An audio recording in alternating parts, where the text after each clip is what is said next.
Plus rien ne serait comme auparavant. Dieu a décidé de relever l'Afrique par l'union des présidents africains à travers d'une franche collaboration pour un intérêt commun. D'abord pour les peuples africains et ensuite pour bénir le reste du monde. Malgré les injustices qu'a longtemps subies ce continent depuis le fil du temps, le regard de Dieu ne quitte jamais et ses promesses révélées sur ce continent restent indélébiles. Cette rencontre solennelle entre le nouveau président sénégalais, Bassirou Diomaye Faye, et le président ivoirien, M. Alassane Ouattara, a suscité des multiples réactions sur la toile.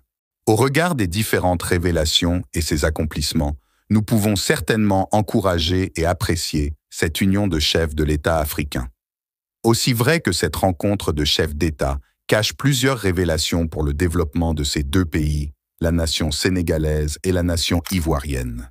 Dans cette vidéo, nous allons vous révéler la prédiction faite pour ces pays et ce continent par rapport à ses richesses de sous-sol. Nous sommes très heureux de vous voir dans cette plateforme qui nous parle sur tout sujet lié à la chrétienté et à la géopolitique.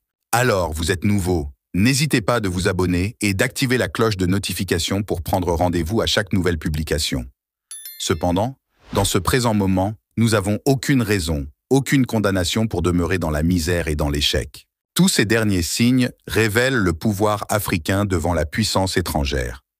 Dieu a suffisamment béni la terre africaine. Les preuves sont si évidentes que jusqu'à nos jours, le monde continue de découvrir les différentes régions africaines possédant des grands gisements de matières premières. Hier, certes que ces découvertes de richesses étaient considérées comme un argument en faveur du développement du continent, elles ne profitaient encore pas assez aux populations et de nombreuses économies africaines peinent à les convertir en développement économique stable.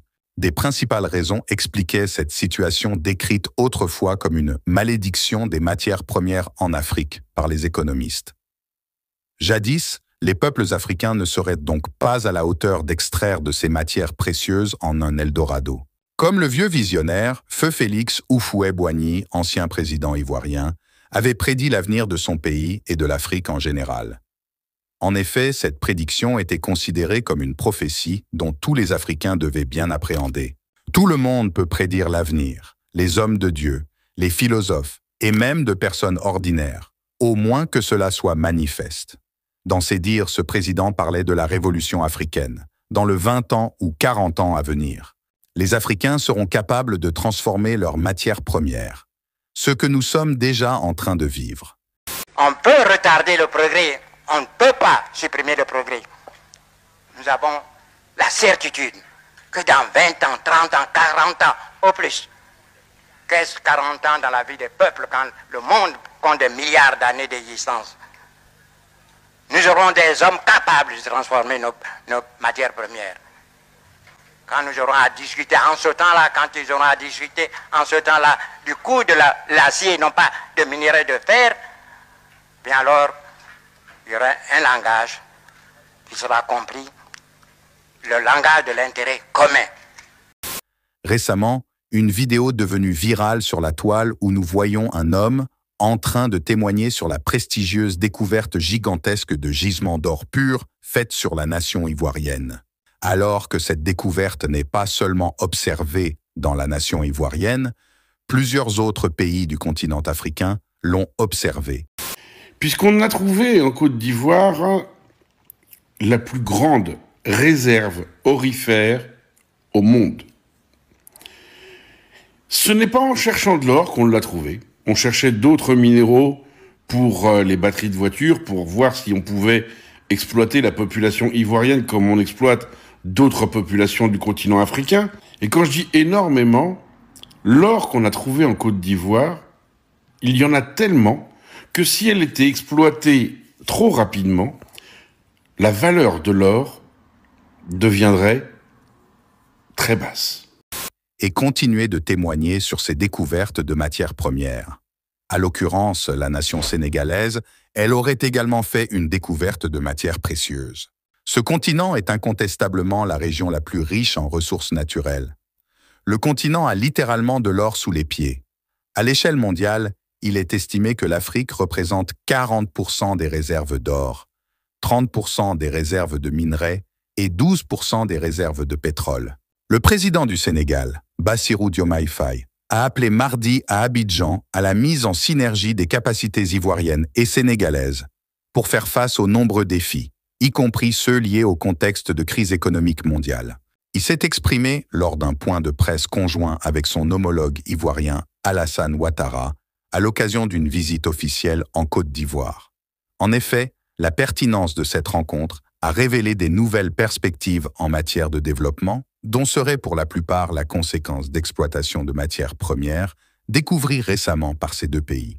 Pour le président sénégalais, au-delà des bonnes relations qui existent entre son pays et la Côte d'Ivoire, davantage peut être fait.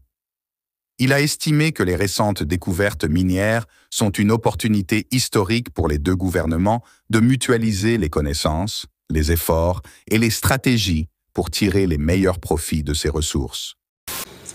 Ensemble, nous pouvons exploiter beaucoup de potentialités qui existent dans les deux pays et renforcer cette coopération économique et commerciale que nous avons tout le temps entretenue, mais qui doit, avec chaque régime qui vient, qui trouve un autre dans l'autre pays, connaître une certaine croissance toujours plus accrue.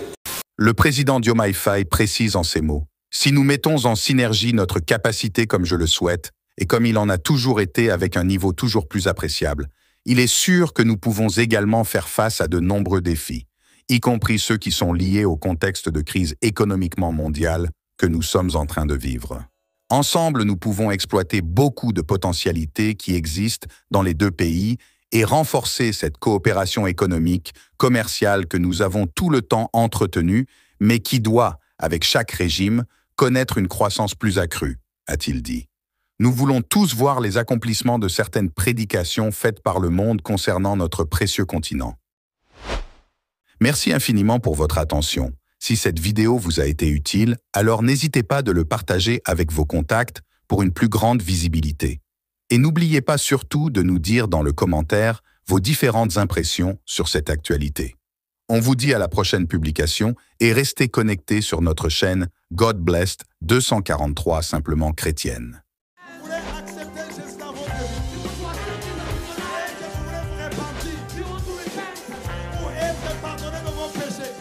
C'est pourquoi, mes amis, vous ne pouvez pas croire dans un prophète qui vient, qui dit que lui, il est le chemin.